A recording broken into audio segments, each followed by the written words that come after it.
الشيطان الرجيم. بسم الله الرحمن الرحيم. الف لام را تلك آيات الكتاب الحكيم.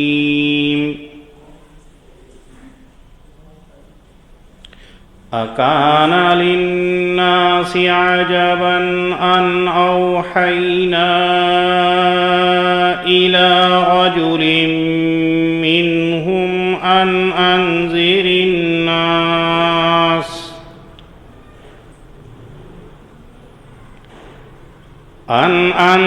الناس وبشر الذين آمنوا أن لهم قدم صدق عند ربهم. قال الكافرون إن هذا لساحر مبين. صدق اللہ العظیم.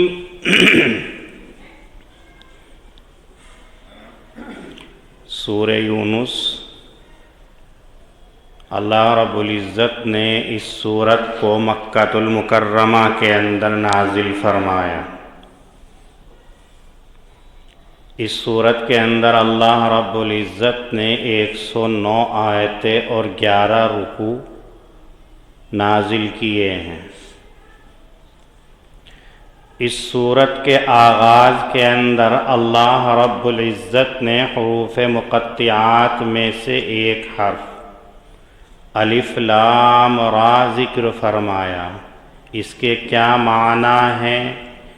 اس سلسلے کے اندر حضرت مفسرین فرماتے ہیں اللہ اعلم بمرادہ، کہ اس کے حقیقی معنی تو اللہ رب العزت کو معلوم ہے کہ اللہ نے ان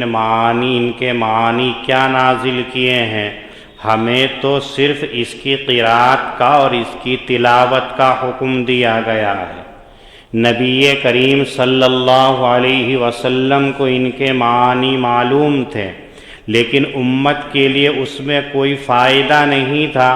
اس لیے نہ ہی نبی کریم صلی اللہ علیہ وسلم نے ان کے معنی ذکر کیے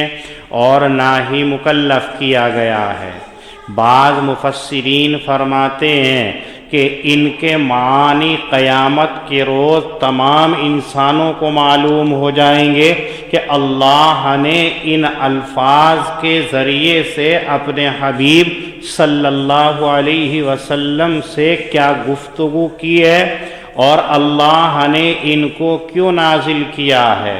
ہاں یہ مقطعات میں سے ہیں، متشابہات میں سے ہیں. ہم اس کو پڑھیں گے تو ہمارا فائدے سے خالی پڑھنا نہیں ہوگا، چونکہ ہر حرف کے اوپر اللہ رب العزت کم سے کم 30 نیکیاں عنایت کرتے ہیں. تو اگر الف لام را ہم نے اس کو پڑھ لیا جو بظاہر 3 حرف ہیں تو 30 نیکیاں مل جائیں گی. اس لیے ان کے معنی کیا ہیں اس کے پیچھے نہیں پڑنا چاہیے. آگے کہا تلک آیات الکتاب الحکیم.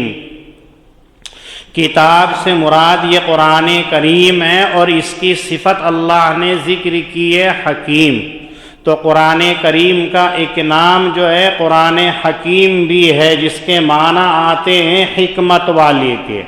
اور یہ قرآن کریم در حقیقت حکمت ہی کی کتاب ہے کہ انسان جب انسانیت سے گر جاتا ہے، انسان جب صراط مستقیم سے بھٹک جاتا ہے، انسان جب ڈگر صحیح کو چھوڑ کر کے قعر ضلالت کے اندر جا پڑتا ہے، تو یہی قرآن کریم ہے کہ انسانوں کی رہنمائی کرتی ہے، انسان کی رہبری کرتی ہے. اسی لیے قرآن کریم کی صفت اللہ نے ایک جگہ ذکر کی ہدی للناس، کہ ہم نے یہ قرآن مقدس لوگوں کی ہدایت کے لیے نازل کیا ہے۔ لوگ جو راہ سے بھٹک چکے ہیں، علیحدہ ہو چکے ہیں، ان کی ہدایت کے لیے، رہبری کے لیے، رہنمائی کے لیے اس کو ہم نے نازل کیا، گویا ان کے لیے مشعل راہ ہے۔ لیکن سب جانتے ہیں کہ تمام انسان نہ ایک جیسی عقل رکھتے ہیں، تمام انسان نہ ایک جیسی سوچ رکھتے ہیں، تمام انسان نہ ایک جیسی بات سمجھنے کی صلاحیت رکھتے ہیں۔ اسی طریقے سے تمام انسانوں کے اندر ساری چیزیں ایک جیسی نہیں پائی جاتی ہیں۔ آپ ڈاکٹر کے جائیے کہ آپ کو بخار ہے تو آپ کو ایک دوا تجویز کر دی جائے گی، دوسرا شخص جاتا ہے اسے بھی بخار ہے لیکن اس کو وہ دوائی نہیں دی جاتی ہے بلکہ اس کے مزاج کے مطابق دوسری دوا دی جاتی ہے۔ کسی کے مزاج کے اندر سرد پن ہوتا ہے، کسی کے مزاج کے اندر گرمی ہوا کرتی ہے، تو یہ تجویز اور تشخیص جو کرتا ہے، معالج کرتا ہے۔ اور اللہ رب العزت نے انسانوں کو انسانیت بن کے دینے کے لیے، انسانوں کی رہبری اور رہنمائی کرنے کے لیے ایسی کتاب نازل کی کہ جو تمام انسانوں کے لیے مفید اور نافع ہو۔ کوئی یہ نہ کہہ سکے کہ میری سمجھ میں نہیں آتا ہے، کوئی یہ نہ کہہ سکے کہ میرے پلے نہیں پڑتا ہے، کوئی یہ نہ کہہ سکے میرے مزاج کے موافق نہیں ہے، کوئی یوں نہ کہہ سکے کہ میرے اوپر یہ چسپاں نہیں ہوتی تھی۔ اس لیے اللہ رب العزت نے اس کتاب کو نازل کر کے اس کی صفت بیان کی۔ کتاب حکیم، حکمت والی کتاب ہے، جس مزاج کا، جس عقل کا، جس ذہن کا، جس سوچ کا انسان ہوگا، ہر انسان کی اس کتاب کے اندر رہبری ملے گی۔ ایسا نہیں ہے کہ کوئی یہ کہہ دے کہ میری رہبری قرآن کریم کے اندر نہیں ہے، کوئی یہ نہ کہہ دے کہ میری مطابق اس کے اندر کوئی تعلیم نہیں ہے، بلکہ یہ کتاب حکیم ہے، حکمت والی ہے، جس کے معنی آتے ہیں پختہ اور مضبوطی کے، کہ ہر انسان اپنے ذوق کے مطابق، ہر انسان اپنی سوچ کے مطابق، ہر انسان اپنی اہلیت کے مطابق اس قرآن کریم سے انسانیت کا درس حاصل کر سکتا ہے۔ ایسا نہیں ہے کہ اس کو صرف علماء ہی سمجھ سکتے ہیں، انہی کو فائدہ ہوگا، اس کا یہ مطلب نہیں کہ عوام اس سے فائدہ نہیں اٹھا سکتے ہیں، بلکہ تمام کے تمام اس سے فائدہ اٹھا سکتے ہیں۔ لیکن شرط یہ ہے کہ اس کتاب کو اللہ کی کتاب جان کر کے پڑھا جائے اور سنا جائے۔ اس لیے اس کی صفت اللہ ذکر کر رہے ہیں، کتاب حکیم، کہ یہ حکمت سے بھری ہوئی کتاب ہے، یہ حکمت والی کتاب ہے۔ اور پھر آگے اللہ رب العزت نے ان لوگوں کے سوال کا جواب دیا کہ جب نبی کریم صلی اللہ علیہ وسلم کے اوپر اللہ نے کلام کو نازل کر کے یوں کہا کہ تم اس قرآن کریم کو لوگوں کو پڑھ کر کے سناؤ، لوگوں کو تلاوت کر کے سناؤ۔ قرآن کریم جو تمہارے اوپر نازل ہو رہا ہے اس قرآن کریم کو لوگوں تک پڑھ کر کے سناؤ۔ نبی کریم صلی اللہ علیہ وسلم نے جب یہ لوگوں کو پڑھ کر کے سنایا تو اس وقت کے وہ لوگ جو آپ کے مخالف تھے، آپ کے دشمن تھے، جو 360 بتوں کی عبادت کرنے والے تھے، ان لوگوں نے یوں کہنا شروع کر دیا کہ العیاذ باللہ، محمد صلی اللہ علیہ وسلم کے اوپر اللہ نے وحی کیسے نازل کر دی؟ اگر اللہ کو مقصود تھا کہ ہماری ہدایت مقصود تھی، اللہ کو مقصود تھا ہماری رہبری مقصود تھی، اللہ کو مقصود تھا کہ ہمیں بھولا ہوا سبق یاد دلایا جائے، تو کیوں بشر کو بھیجا، کیوں انسان کو بھیجا، کیوں محمد ابن عبداللہ کو نبی بنا کر کے بھیجا؟ اگر اللہ کو بھیجنا تھا تو ملائکہ کو بھیجتے، اللہ کو بھیجنا تھا تو کسی فرشتے کو بھیجتے، وہ آ کر کے ہمیں سمجھاتا، وہ آ کر کے ہمیں بتاتا۔ یہ جو انہوں نے لوگوں کے اندر چرچا کرنا شروع کر دیا. جو سرداران مکہ تھے ان لوگوں نے عوام کے اندر یہ بات پھیلانی شروع کر دی. تو اللہ رب العزت نے اس آیت کریمہ کے اندر اس کا جواب دیا کہ اکان للناس عجبا ان اوحینا الی رجل منہم. ان لوگوں کو تعجب ہو رہا ہے کہ ہم نے ایک آدمی کے پاس جو انہی میں سے ہے اس کے پاس ہم نے وحی بھیج دی اس بات کی کہ لوگوں کو ڈرائے, لوگوں کو جو ایمان کے اندر داخل ہو جائیں انہیں خوشخبری جنت کی سنائے اور ان کو اس بات کی خوشخبری سنائے کہ ان کا مقام اور ان کا مرتبہ ان کے رب کے پاس میں بہت بلند ہے. ایسے لوگوں کو سنائے کہ جنہوں نے زیادہ مستقیم کو اپنا گامزن, اپنا اوڑھنا بچھونا بنا لیا, جنہوں نے اللہ کے لیے تمام چیزوں کو ترک کر دیا. ایسے لوگوں کی قدر و منزلت اللہ کے یہاں بہت زیادہ ہے. جب یہ بات ان لوگوں کو پہنچائی تو ان لوگوں نے یوں کہنا شروع کر دیا ان ھذا لساحر مبین, کہ محمد تو جادوگر ہے, اپنے جادو کے ذریعے سے قصے کہانیاں گھڑتا ہے اور لوگوں کو اپنی طرف کھینچ لیتا ہے. اس لیے کہ قرآن کریم کے اندر اللہ نے وہ کشش, وہ جاذبیت رکھی ہے کہ جب قرآن کریم کو کوئی پڑھتا ہے اچھے لہجے کے اندر پڑھتا ہے, طرز کے ساتھ میں پڑھتا ہے اور قرآن کریم کے وہ معنی اور مطلب کو جانتا ہے تو سامنے والے کا دل کھنچتا چلا آتا. یہ قرآن کریم کا معجزہ ہے کہ جب کوئی قرآن کریم کو پڑھتا ہے یا سنتا ہے تو اس کا دل اس کی طرف کو ہوتا چلا جاتا ہے. یہی وجہ تھی کہ نبی کریم صلی اللہ علیہ وسلم قرآن کریم کو پڑھ کر کے سناتے تو وہ لوگ جو آپ کے نافرمان تھے, وہ لوگ جو آپ کے مخالف تھے, وہ لوگوں کو اپنے سے قریب کرنے سے, نبی کریم صلی اللہ علیہ وسلم کے قریب ہونے سے روکا کرتے تھے کہ اگر انہوں نے محمد کی زبان سے قرآن کریم کو سن لیا تو یہ ایمان کے اندر داخل ہو جائیں گے. انہوں نے مختلف رکاوٹیں ڈالی, ان میں سے ایک رکاوٹ یہ بھی ڈالی کہ اگر محمد ابن عبداللہ کو اگر رسول بنایا تو کون سا کمال ہے, یہ تو ہمارے ہی طرح انسان ہے, ما ھذا الا بشر, جیسے ہم کھاتے پیتے ہیں ایسے یہ کھاتا پیتا ہے, جیسے ہم سوتے جاگتے ہیں ایسے یہ سوتا جاگتا ہے,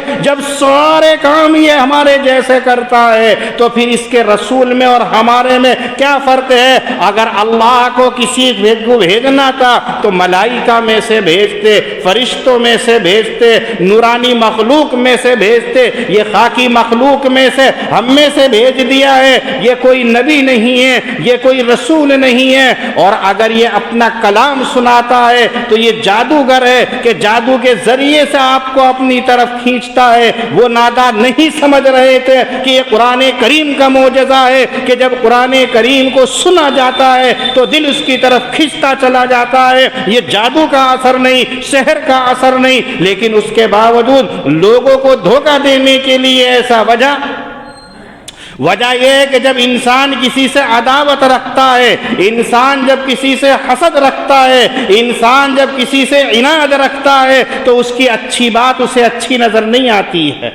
اس کو اچھی بات بھی بری لگتی ہے. یہی وجہ تھی کہ محمد الرسول اللہ صلی اللہ علیہ وسلم لوگوں سے کہتے لا الہ الا اللہ تفلحون, کامیابی مل جائے گی, فلاح یاب ہو جاؤ گے. لیکن یہ لوگ اس کو سمجھتے نہیں اور محمد صلی اللہ علیہ وسلم کے بارے میں مختلف باتیں, ان میں سے یوں بھی کہا کرتے تھے ما ھذا الا اساطیر الاولین, یہ قرآن کریم کوئی آسمانی کتاب نہیں ہے, یہ قرآن کریم کوئی اللہ کا کلام نہیں ہے, بلکہ ما ھذا الا اساطیر الاولین, پہلے لوگوں کے قصے کہانیاں ہیں کہ محمد راتوں کو گھڑتا ہے اور صبح کو کلام الہی بتا کر کے پیش کر دیتا ہے. تو اللہ نے ان کو چیلنج کیا تھا اور یوں کہا تھا فاتوا بسورۃ من مثلی, اگر محمد کلام کو اپنی طرف سے گھڑ کر کے کلام الہی بتاتا ہے تو انہی الفاظ سے ہمارا کلام, انہی الفاظ سے تم اپنا کلام بناتے ہو، تم بھی کوئی ایسا ایک کلام بنا کر کے دکھلا دو، کوئی ایک سورت بنا کر کے دکھلا دو،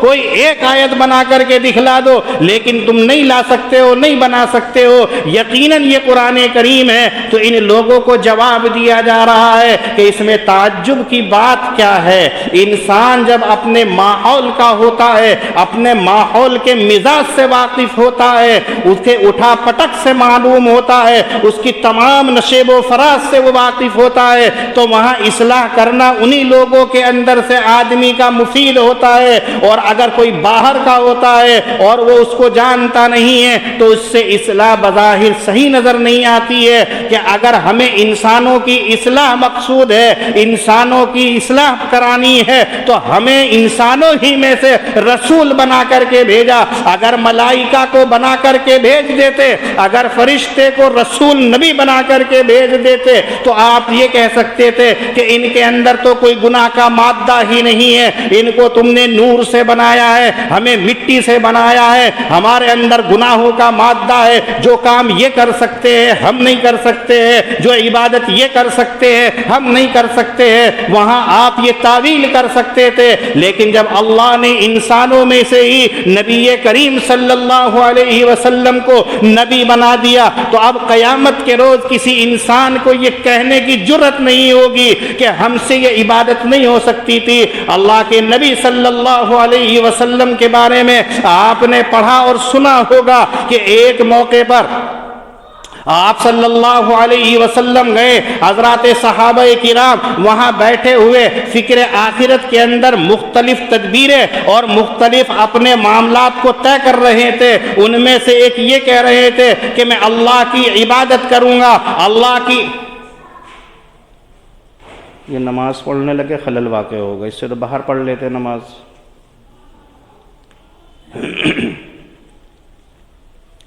جب سلام پھیرتے ہوئے تو ان سے کہہ دینا کہ باہر پڑھ لیں گے نماز۔ نبی کریم صلی اللہ علیہ وسلم کے صحابہ میں سے بعض یہ مشورہ کر رہے تھے کہ اللہ کی عبادت کے لیے میں رات بھر جاگوں گا، سوؤں گا نہیں، پوری رات عبادت کرتا رہوں گا۔ دوسرے نے یہ کیا تھا کہ میں دن بھر روزے رکھا کروں گا، کبھی میں بغیر روزے کے نہیں رہوں گا۔ غرض تمام الگ الگ کر رہے تھے۔ ایک نے یہ کہا کہ میں کبھی شادی ہی نہیں کروں گا، میں ایسے خلوت گزینے کو اختیار کروں گا، اللہ کی عبادت کرتا رہوں گا۔ نبی کریم صلی اللہ علیہ وسلم ان کے پاس جاتے ہیں اور یوں کہتے ہیں کہ تم نے یہ کہا کہ میں پوری رات عبادت کروں گا، تم نے یہ کہا میں پورے دن روزے رکھا کروں گا، تم نے یہ کہا کہ میں بیویوں کے پاس نہیں جاؤں گا۔ آپ یہ دیکھو مجھ سے زیادہ اللہ کی عبادت کرنے والا کون ہے؟ مجھ سے زیادہ اللہ سے ڈرنے والا کون ہے؟ مجھ سے زیادہ اللہ کا حکم جاننے والا کون ہے؟ میں روز سوتا بھی ہوں اور عبادت بھی کرتا ہوں، میں روزہ بھی رکھتا ہوں، افطار بھی کرتا ہوں، میں بیویوں کے پاس بھی جاتا ہوں اور عبادت بھی کرتا ہوں۔ معلوم یہ ہوا کہ انسان ہی کے ذریعے سے انسانوں کی رہنمائی ہو سکتی ہے۔ اس لیے اللہ رب العزت نے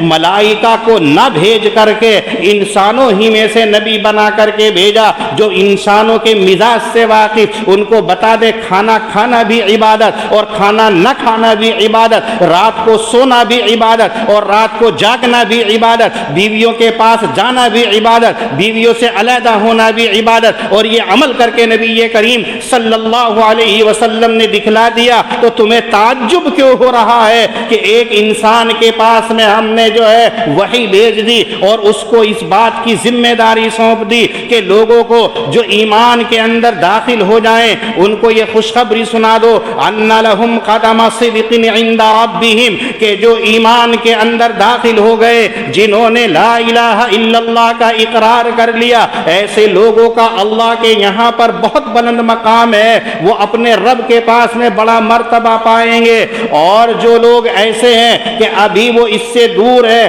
ان کو اللہ کا ڈر سنا دے کہ اللہ رب العزت ہے کہ جب اس نے تمہیں پیدا کیا ہے تو تمہاری ذمہ داری ہے کہ پھر اسی کی عبادت اور بندگی بجا لاؤ، لیکن تم نے اس کو چھوڑ دیا تو یقیناً تم مجرم ہوں گے۔ اس لیے اس آیت کریمہ کے اندر ان لوگوں کو کہ جو نبی کریم صلی اللہ علیہ وسلم کے زمانے کے اندر لوگوں کے اندر فتنہ پھیلاتے تھے، ان کو روکا جا رہا ہے اور ان کا جواب دیا جا رہا ہے۔ وہ نماز اس طرح پڑھ لیجئے گا وہاں پر، ہے نا، آپ کی نماز میں خلل پڑے گا، مجھے بھی گناہ ہوگا۔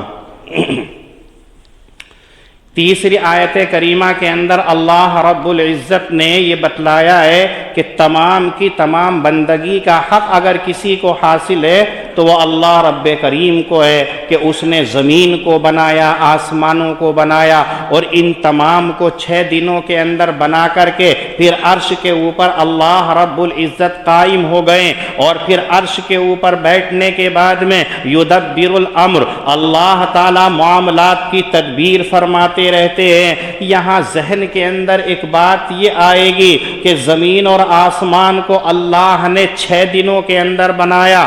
فی 6 ایام، جبکہ ہم جانتے ہیں کہ دن اور رات زمین و آسمان کے بننے کے بعد میں اللہ نے زمین و آسمان کی پیدائش کے بعد میں دن اور رات کو پیدا کیا، اور یہاں آیت کریمہ سے معلوم ہو رہا ہے کہ آسمان کو اور زمینوں کو جو ہے 6 دنوں کے اندر پیدا کیا ہے۔ بظاہر الٹا نظر آتا ہے، پہلے اللہ نے زمین و آسمان کو بنایا، پھر اس کے بعد میں یہ اوقات ہے سورج کو بنایا، پھر چاند کو بنایا۔ تو سورج کے نکلنے اور ڈوبنے سے، چاند کے نکلنے اور ڈوبنے سے اب وقتوں کا پتہ چلتا ہے کہ اب صبح ہو گئی، اب دوپہر ہو گئی، اب شام ہو گئی ہے۔ اور دن ہم کہتے ہیں صبح سورج نکلنے کے بعد سے لے کے غروب شمس تک، اور یہاں یہ معلوم ہو رہا ہے کہ رات اور دن اللہ نے 6 دنوں کے اندر یہ ساری چیزیں بنا دی ہیں۔ ایسا کیسے ہو سکتا ہے؟ یقیناً پہلے اللہ نے دن بنائے ہوں گے، پھر اس کے بعد میں زمین و آسمان کو بنایا گیا ہوگا، جبکہ واقعہ اس کے خلاف ہے کہ پہلے زمین و آسمان کو بنایا گیا، پھر سورج کو، چاند کو، ستاروں کو، دیگر مخلوق بنایا گیا، اور انہی سے اب دن اور رات کا پتہ چلتا ہے۔ یہ ذہن کے اندر بات آ سکتی ہے، اور دوسرے لوگوں کی طرف سے یہ سوال ہوتا ہے، اس کو یاد رکھیے گا کہ یہاں اللہ نے جو کہا ہے فی 6 ایام کہ زمین و آسمان کو 6 دنوں کے اندر بنایا ہے، اس سے دن اور رات مراد نہیں ہے، بلکہ اس سے وقت مراد ہے کہ ہمارے 6 دنوں کے اعتبار سے جو وقت ہوتا ہے، مثلا 12 گھنٹے کا دن ہوتا ہے اور 12 گھنٹے کی رات ہوتی ہے، تو اس اعتبار سے اللہ نے ہماری سمجھانے کے لیے فی 6 ایام کا لفظ استعمال کیا ہے، ورنہ تو وقت مراد ہے کہ اتنے وقت کے اندر جو 6 دنوں کے اندر ہوتا ہے، ان کے اندر اللہ نے کائنات کی ساری چیزوں کو بنا دیا۔ دوسرا یہاں پر ذہن میں یہ بات آتی ہے کہ اللہ کے بارے میں آتا ہے کہ اللہ تو کن کہتے ہیں فکان وہ ہو جاتا ہے۔ اللہ تعالیٰ تو آنے واحد کے اندر اگر تمام چیزوں کو بنانا چاہیں تو بنا سکتے ہیں، پھر اللہ کو 6 دنوں کی ضرورت کیوں پیش آئی ہے؟ زیادہ وقت کی ضرورت تو اس کو آتی ہے جو محتاج ہوتا ہے، جو ضرورت مند ہوتا ہے، جس کو کسی کے سہارے کی ضرورت ہوتی ہے، اس کو ضرورت پڑتی ہے کہ وقت لگے وقت لگے، اور اللہ کی قدرت تو ایسی ہے، اللہ کہے کن فیکون، پس وہ ہو جاتا ہے۔ لیکن یہاں 6 دنوں کے اندر اللہ نے کیوں بنایا ہے؟ اس کا جواب آپ یوں یاد رکھ سکتے ہیں کہ اللہ قرآن کریم کو حکیم فرما رہے ہیں، لوگوں کی حکمت کے لیے قرآن کریم، لوگوں کو سمجھانے کے لیے قرآن کریم کو بھیجا گیا ہے۔ فی 6 ایام لا کر کے لوگوں کو یہ بتانا چاہتے ہیں کہ اللہ اس قدرت کے ہے کہ ایک لمحے کے اندر سب کو بنا دے، لیکن جو سکون سکون و اطمینان کے ساتھ میں کام ہوتا ہے، جو بتدریج کام ہوتا ہے وہ مفید اور نافع ہوتا ہے۔ تم انسان ہو، تمہیں بھی کام کے اندر عجلت اور جلد بازی نہیں کرنی چاہیے، چاہے تم وہ کام کر سکتے ہو لیکن اطمینان کے ساتھ میں کرنا چاہیے، اس لیے کہ اللہ رب العزت کی ایک صفت حلیم بھی ہے، یعنی اطمینان کے ساتھ میں بردباری کے ساتھ میں کام کرنا۔ وہی انسانوں کے اندر بھی کہ اگر کوئی کام ہو تو اطمینان کے ساتھ میں ہونا چاہیے، شتابی نہیں ہونی چاہیے، جلد بازی نہیں ہونی چاہیے، عجلت نہیں ہونی چاہیے، بلکہ اللہ کو دیکھیے کہ جب وہ 6 دنوں کے اندر بنا رہے ہیں تو ہم اگر کوئی عبادت کریں، ہم کوئی کام کریں تو اس کے اندر جلدی نہیں ہونی چاہیے، کیونکہ جب آدمی جلد باز ہو جاتا ہے تو اس کے کام کے اندر خلل واقع ہو جاتا ہے۔ آپ نے دیکھا ہوگا اگر آپ تیز رفتاری سے گاڑی چلا رہے ہیں تو حادثہ پیش آ سکتا ہے۔ آپ کوئی عمارت بنا رہے ہیں، بہت جلدی سے کھڑی کر رہے ہیں تو وہ ڈگمگا کر کے گر سکتی ہے، توازن خراب ہو سکتا ہے۔ ایسی تمام چیزیں ہیں کہ آپ اطمینان کے ساتھ میں کریں گے تو پائیداری ہوگی۔ یہی عبادت کا معاملہ ہے کہ اگر آپ عبادت کو انجام دیں گے، سہولت اور اطمینان کے ساتھ میں کریں گے تو اس عبادت کے اندر مزہ آئے گا، اور اگر عبادت تو چل میں آتا ہوں بھاگم بھاگ کرتے ہو تو آپ کا سانس پھولے گا، آپ کا بدن متاثر ہوگا، اور وہ آپ کی لذت عبادت کی نہیں ہوگی جو عبادت کے اندر مقصود ہوتی ہے۔ ایسی صورت کے اندر آپ کو بجائے فائدے کے نقصان ہوگا۔ اس لیے فی 6 ایام لا کر کے بتایا کہ کام کے اندر جو ہو اطمینان ہونا چاہیے، جلد بازی نہیں ہونی چاہیے۔ ثم استوى علی العرش، اللہ عرش کے اوپر قائم ہو گئے ہیں۔ یہ تو ہمارا یقین کامل ہے کہ اللہ عرش کے اوپر جلوہ فگن ہے، لیکن اللہ کے مستوی علی العرش ہونے کی کیا کیفیت ہے، کس انداز سے ہے، اس کا ہمیں علم نہیں ہے اور نہ ہمیں اس کے اندر پڑھنے کا حکم دیا۔ بس اللہ رب العزت عرش کے اوپر ہیں تو سو ہیں، کیسا ہے اس کا ادراک نہیں کر سکتے ہیں۔ آج دیکھیے سائنس کا دور ہے، آج لوگ ستارے پر پہنچ رہے ہیں، چاند کے اوپر پہنچ رہے ہیں، لیکن سائنس والے یہ بھی جانتے ہیں کہ چاند ہو یا ستارہ ہو یہ آسمان سے بہت نیچے ہے، بہت نیچے ہے، بلکہ ہماری زمین کا جو سیارہ ہے اس کے بالکل قریب تر ہے، اور اس کے اوپر جو ہے بہت سیارے ہیں۔ روایتوں کے اندر آتا ہے کہ کچھ سیارے تو ایسے ہیں کہ آج تک ان کی چمک زمین کے اوپر بھی نہیں پڑی ہے، اتنی دوری پر ہے، تو ان تک انسان کیسے پہنچ سکتا ہے؟ اور ان سے بہت اوپر آسمان ہے، اور آسمان اللہ نے 7 بنائے، پھر اس کے اوپر عرش ہے، تو عرش رحمان اتنا اوپر ہے کہ تمام سائنسی دنیا فیل ہو سکتی ہے کہ جب یہاں چاند تک جانے کے اندر وہ کتنی بار موقع کھا چکی ہے، کتنی مرتبہ ان کی اسکیمیں فیل ہو چکی ہیں، منصوبے خراب ہو چکے ہیں، وہاں تک نہیں پہنچ سکتے ہیں، تو رب کریم کے عرش تک رسائی کسی کی نہیں ہو سکتی ہے۔ یہ تو قیامت کے روز صرف تمام لوگوں کو معلوم ہوگا کہ رب کا عرش کس جگہ پر ہے، کس انداز پہ اللہ تعالی وہاں جلوہ فگن ہے، ہم اس کو نہیں جانتے ہیں، نہ ہمیں اس کے پیچھے پڑنا ہے۔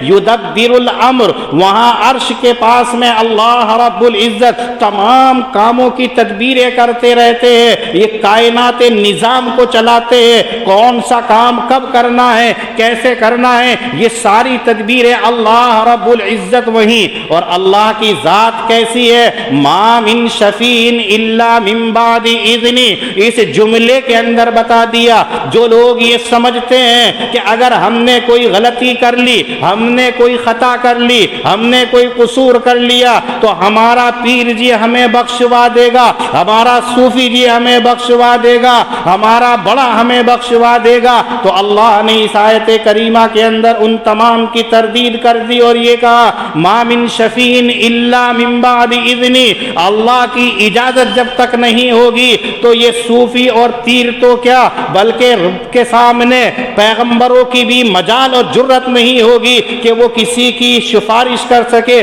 کسی کی شفاعت کر سکے۔ ہاں جب اللہ کی طرف سے اجازت مل جائے گی تو پھر حضرات انبیاء علیہم الصلاۃ والسلام سفارش کریں گے، پھر اللہ نے جن جن کو سفارش کا حق دیا ہے پھر وہ سفارش کریں گے، لیکن اللہ کی اجازت کے بغیر نہیں کر سکتے ہیں۔ اس لیے اس پر تکیہ اور بھروسہ نہیں کرنا چاہیے کہ ہمارا پیر جی ہمیں بخشوا سکتا ہے، ہمارا شیخ جی ہمیں بخشوا سکتا ہے، ہم جس کو مانتے ہیں وہ ہمیں بخشوا سکتا ہے، نہیں، بلکہ ہمیں اپنے اعمال کی فکر کرنی چاہیے۔ کیوں؟ ذالکم اللہ ربکم فاعبدوا، وہ رب تمہارا رب ہے جس کا نام اللہ ہے، اسی کی عبادت کرو۔ قرآن کریم کا یہ طرز ہے کہ قرآن کریم جب کوئی بات کرتا ہے تو آخر کے اندر ایسا جملہ لاتا ہے جو تمام انسانوں کو جھنجھوڑتا ہے، جگا کر کے رکھ دیتا ہے۔ اسی لیے آیت کریمہ کے اندر اللہ نے آخر میں فرمایا افلا تذکرون، تم نے زمینوں کے اندر غور نہیں کیا، تم نے آسمانوں کے اندر غور نہیں کیا۔ 7 زمینیں بنائی ہیں اور لگاتار نہیں ہے، زمین ہے پھر پانی ہے، پھر زمین ہے پھر پانی ہے، اتنے بڑی زمین کو پانی کے اوپر بچھا دیا، پھر اس پانی کو آپ نکالتے ہیں تو زمین کے اوپر پانی نہیں آتا ہے جب تک کہ آپ اپنی کاریگری سے اس کو باہر نہ نکال لیں، جبکہ پانی ایک سیال چیز ہے، اس کے اوپر کوئی چیز ٹھہر نہیں سکتی ہے، اور جب اس کو راستہ مل جاتا ہے تو وہ بہتا چلا جاتا ہے۔ لیکن اللہ کی قدرت دیکھیے کہ اس زمین کو پانی کے اوپر بنا کر کے ٹھہرا دیا، آپ اس کے اوپر چلتے پھرتے عمارتیں بلڈنگیں بناتے ہیں، استعمال کے لیے پانی کے لیے بورنگ کر کے پانی نکالتے ہیں، لیکن وہ پانی حد سے تجاوز نہیں کرتا ہے، وہ پانی پھیلتا نہیں ہے، آپ کی عمارت گرتی نہیں ہے۔ ایسی 7 زمینیں بنا دی، تو کیا تم میں کوئی ایسا ہے کہ ایسی کاریگری کر سکتا ہے؟ پھر دیکھو یہ رب کریم ہی کا تو کام ہے۔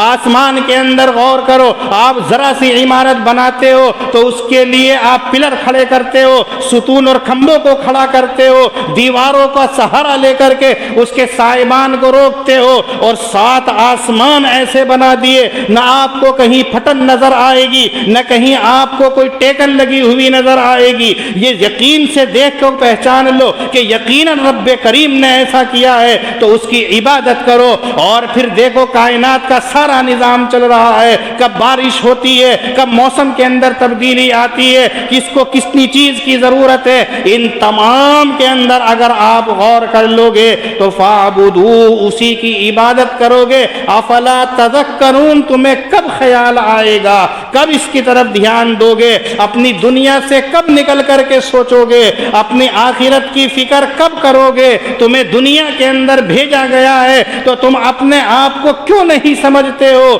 تم کس مقصد کے لیے آئے ہو؟ تمہارا کام کیا ہے؟ تمہیں کس منشا کے لیے بھیجا؟ وہ صرف اللہ کی عبادت ہے۔ تم عبادت کیوں نہیں کرتے ہو؟ اس آیت کریمہ کے اندر بس یہی اللہ نے ہمیں درس دیا کہ اگر اللہ نے ہمیں وجود بخش دیا ہے تو اب ہمیں اسی کی عبادت کرنی چاہیے۔ الف لام را اللہ اعلم بمرادہ تلک آیات الکتاب الحکیم، یہ آیتیں ہیں حکمت والی کتاب کی۔ اکان للناس عجبا، کیا لوگوں کو تعجب ہوا اس بات سے کہ ہم نے وحی بھیجی ایک مرد کی جانب انہی میں سے، یہ کہ ڈرائے وہ لوگوں کو، وبشر الذین آمنوا، اور ایمان والوں کو خوشخبری سنا دے، ان لہم قدم صدق عند ربہم، یہ کہ ان کے لیے ان کے رب کے پاس میں بڑا مرتبہ ہے۔ قال الکافرون ان ھذا لساحر مبین، منکرین یوں کہتے ہیں کہ یہ تو صریح جادو ہے۔ ان ربکم اللہ الذی خلق السماوات والارض، بلا شبہ تمہارا رب وہ اللہ ہے کہ جس نے آسمانوں کو اور زمینوں کو پیدا کیا 6 دنوں کے اندر، ثم استوى علی العرش، پھر عرش کے اوپر قائم ہو گیا، یدبر الامر، وہاں امر کام کی تدبیر کرتا ہے، ما من شفیع الا من بعد اذن، کوئی سفارش نہیں کر سکتا ہے مگر کہ اس کی اجازت کے بعد میں۔ ذالکم اللہ ربکم، سو اللہ تمہارا پروردگار ہے، فاعبدوہ، پس اسی کی بندگی بجا لاؤ۔ افلا تذکرون، کیا تم خیال نہیں کرتے ہو؟ اللہ پاک ہم سب کو دین کی صحیح سمجھ عطا فرمائے۔ وآخر دعوانا الحمد للہ رب العالمین.